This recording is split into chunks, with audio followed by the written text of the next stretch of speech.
ഇതിൽ കുറയാനൊക്കെ സാധ്യതയുണ്ടെന്ന് കമ്പനി. കോടതിയിൽ കേസ് കിടക്കുന്നുണ്ട്. 2021 സ്ത്രീക്ക് സംഭവിച്ചിട്ടുണ്ട്.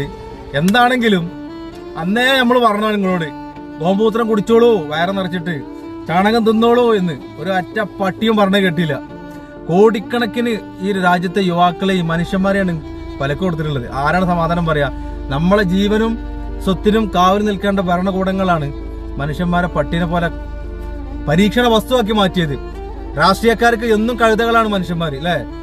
അതുപോലെ തന്നെ നമ്മളെ പരീക്ഷണ വസ്തുവാക്കിയിട്ട് കോടിക്കണക്കിന് ജനങ്ങളെ ശരീരം കാണിച്ചു കൊടുത്ത് ഇന്ന് അനുഭവിക്കുകയാണ്. എന്നിട്ട് നമ്മളെപ്പോലത്തെ ആളുകൾക്ക് നഷ്ടപരിഹാരം കിട്ടിയൊരു കാര്യമുണ്ടോ? പിഞ്ചു പൈതങ്ങൾക്കും അതുപോലെ തന്നെ ഓരോ മരിച്ചുകൊണ്ടിരിക്കുന്ന ജനങ്ങൾക്ക് എന്തിനാണ് പണം? അവരെ കാലിൻ്റെ വെക്കാൻ പറയും. എന്താണ് ഏറ്റവും കൂടുതൽ അനുഭവിച്ചത്? പ്രവാസികളാണ്.